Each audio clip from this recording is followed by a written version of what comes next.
Hi friends, നമ്മുടെ മറ്റൊരു വീഡിയോയിലേക്ക് എല്ലാവർക്കും സ്വാഗതം. ഇന്ന് ഞാനിവിടെ ചെയ്യാൻ പോകുന്നത് കപ്പ വെച്ചൊരു അടിപൊളി വിഭവമാണ്, കപ്പ വട. അതിനാവശ്യമായിട്ടുള്ള കപ്പ നമുക്ക് നല്ലോണം കുക്കറിൽ വേവിച്ചെടുക്കാം. വെള്ളമൊഴിച്ച് ഉപ്പിട്ടിട്ട് വേണം വേവിക്കാൻ.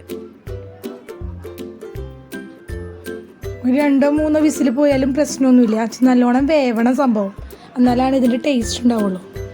വെന്ത കപ്പ, നമ്മുടെ കപ്പ വെന്തിട്ടുണ്ട്. ഇതൊരു 1/2 കിലോ കപ്പയാണ് നമ്മൾ എടുത്തേക്കുന്നത്. അപ്പോൾ ഇത് നല്ലോണം ഒന്ന് ചൂടാറട്ടെ. അത് കഴിയുമ്പോൾ നമുക്കിതൊന്ന് ഉടച്ചെടുക്കണം. അപ്പം ഇങ്ങനെ സ്പൂൺ വെച്ചാലും മതി. നല്ലോണം വെന്ത് കഴിഞ്ഞാൽ അങ്ങനെ സ്പൂൺ ഇങ്ങനെ ഒരു കയ്യിൽ വെച്ചിട്ട് നമുക്ക് നല്ലോണം ഒന്ന് ഉടച്ചെടുക്കാം. ഉടച്ചെടുത്തതിന് ശേഷം നമുക്ക് ഇതിൽ ചേർക്കാൻ പോകുന്ന ഒരു മെയിൻ ഇൻഗ്രീഡിയൻറ്റ് അരിപ്പൊടിയാണ്. വറുത്ത അരിപ്പൊടിയാണ് ചേർക്കുന്നത്. അതൊരു കപ്പാണ് ചേർക്കുന്നത്, അതായത് 500 ഗ്രാം. പരത്തിയിട്ട് കൊടുക്കാം നമുക്കിതിൻ്റെ മീതെ. അത് കഴിഞ്ഞ് നമുക്ക് ഇതിലേക്ക് ആവശ്യത്തിന് ഉപ്പ് ചേർത്ത് കൊടുക്കാം. കപ്പയിലാണല്ലോ ഉപ്പിട്ടത്, പക്ഷേ പൊടിയിലും കൂടിയും കുറച്ച് ഉപ്പ് ചേർക്കണം. എല്ലാവരും ഒന്ന് പരത്തി കൊടുത്തിട്ട് നമുക്ക് കൈ വെച്ചിട്ടൊന്ന് നല്ലോണം ഒന്ന് മിക്സ് ചെയ്തെടുക്കണം. പക്ഷെ അതിന് മുന്നേ നമ്മൾ ഇതിനൊരു മയം വരാൻ വേണ്ടിയിട്ട് ഇതിനാവശ്യത്തിന് നമുക്ക് മനസ്സിലാവും ഇതിലെന്തോരം വെള്ളം ചേർത്താലാണ് ഇത് ശരിയാവുക. അപ്പോൾ അതുപോലെ കുറച്ച് വെള്ളം തെളിച്ച് കൊടുത്തിട്ട് വേണം ഇത് മിക്സ് ചെയ്യാൻ. അതോടൊപ്പം തന്നെ നമുക്ക് 2 ടേബിൾ സ്പൂൺ വെളിച്ചെണ്ണയും കൂടി ഇതിൽ ചേർത്ത് കൊടുക്കാം.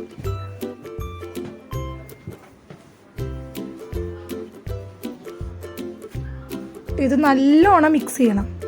ഈ അരിപ്പൊടി എല്ലാവിടെയും ആവത്തക്ക വിധത്തിൽ നല്ലോണം എല്ലാവിടെയും മിക്സ് ചെയ്യാം. സൂപ്പർ ടേസ്റ്റ് ഉള്ളൊരു സംഭവമാണ് കേട്ടോ. നമ്മൾ വിചാരിക്കില്ല ഇത്രയ്ക്കും ടേസ്റ്റ് ഉണ്ടോയെന്ന്. ഇത് കഴിച്ചവരൊന്നും ചിലപ്പോൾ ഉഴുന്നുവട വേണ്ടാന്ന് വെക്കും.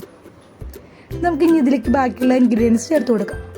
ഒരു 4 വലിയ പച്ചമുളക് ചെറുതാക്കി അരിഞ്ഞത് നമുക്കിതിൽ ചേർത്ത് കൊടുക്കാം. അതുപോലെ തന്നെ ഇതിലേക്ക് ആവശ്യമായിട്ട് വരുന്നത് 2 വലിയ സബോളയാണ് ഞാൻ എടുത്തേക്കുന്നത്. അരിഞ്ഞത് ചേർത്ത് കൊടുക്കാം.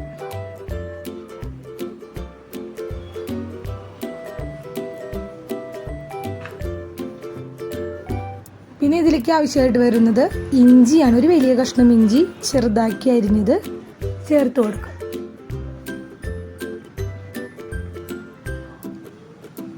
പിന്നെ നമുക്ക് ഇതിലേക്ക് നമ്മുടെ ആവശ്യത്തിന് ഇതിൽ കുറച്ച് മല്ലിയില ചേർത്ത് കൊടുക്കാം. ഞങ്ങൾ 2 വലിയ ടേബിൾ സ്പൂൺ മല്ലിയില എടുത്തിട്ടുണ്ട്. നിങ്ങൾക്ക് നിങ്ങളുടെ ഇഷ്ടത്തിന് ചേർക്കാം. പിന്നെ ഇതിലേക്ക് ആവശ്യമായിട്ട് വരുന്നത് കറിവേപ്പിലയാണ്. അതൊരു 3 തണ്ട് കറിവേപ്പില ചെറുതാക്കി അരിഞ്ഞത് ചേർത്ത് കൊടുക്കാം. ഇതിലേക്ക് ആവശ്യമായിട്ട് വരുന്നത് കുരുമുളക് പൊടിയാണ്. കുരുമുളക് പൊടിയല്ല, ക്രഷ് ചെയ്തതാണ്, ചതച്ചെടുത്തത്. വലിയ ടേബിൾ സ്പൂൺ ചേർത്ത് കൊടുക്കാം. നല്ല എരിയും ആവശ്യത്തിന് ക്രിസ്പിയും സോഫ്റ്റൊക്കെ ആയിട്ടൊരു അടിപൊളി വട നല്ലോണം മിക്സ് ചെയ്തെടുത്തു. അപ്പോൾ തന്നെ ഉണ്ടാക്കാം, നമുക്കിത് വെയിറ്റ് ചെയ്യേണ്ട ആവശ്യമൊന്നുമില്ല. എന്നിട്ട് നമ്മുടെ ഓയിൽ ഒന്ന് ചൂടാക്കാം. അധികം ഓയിലും വേണ്ട. കൈ ഒന്ന് നല്ലോണം വെള്ളത്തിൽ നനച്ച് നമുക്ക് ഈ ആക്കി വെച്ചിട്ടുള്ള മാവിൽ നിന്ന് ഒരു പിടിയെടുത്ത് കയ്യിൽ ഇതുപോലെ വെച്ച് ഒന്ന് പരത്തി കൊടുത്തിട്ട് നടുവിലൊരു തുളയിടാം. എന്നിട്ട് നമ്മുടെ ചൂടായ ഓയിലിലേക്ക് ഇട്ട് കൊടുക്കാം. നമ്മുടെ ഉഴുന്നുവട പോലെ അങ്ങനെ ഓയിലൊന്നും കുടിക്കണമില്ല. ഇതുപോലെ എല്ലാം നമുക്ക് ചെയ്തിട്ട് ഇതുപോലെ എണ്ണയിൽ വറുത്ത് കോരിയെടുക്കാം. ഒരു നല്ലൊരു ബ്രേക്ക്ഫാസ്റ്റ് ആയിട്ടോ അല്ലെങ്കിൽ ഈവനിങ് സ്നാക്കായിട്ടോ ഒക്കെ നമുക്ക് ഉപയോഗിക്കാവുന്നതാണ്. ഇതിന് മാച്ചായിട്ട് വരുന്നത് നമ്മുടെ വെള്ള ചട്നിയാണ്, നാളികേര ചട്നി. അതും കുറച്ച് സ്പൈസി ആയിട്ട് വേണം എടുക്കാനായിട്ട്.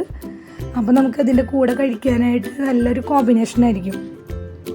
നിങ്ങൾക്ക് എല്ലാവർക്കും തീർച്ചയായിട്ടും ഇത് ഇഷ്ടപ്പെടും. നിങ്ങളിത് കണ്ടു കഴിഞ്ഞാൽ അത് മിസ് ചെയ്യരുത്. എല്ലാവരും ഇത് ഉണ്ടാക്കി നോക്കണം.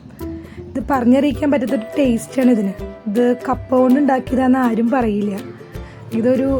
ഇതെന്ത് സംഭവമാണെന്നുള്ളത് ചിലപ്പോൾ പറയാൻ വരെ പറ്റില്ല കഴിച്ച് നോക്കുമ്പോൾ. ഇത് കപ്പയാണെന്ന് ഒരിക്കലും പറയില്ല.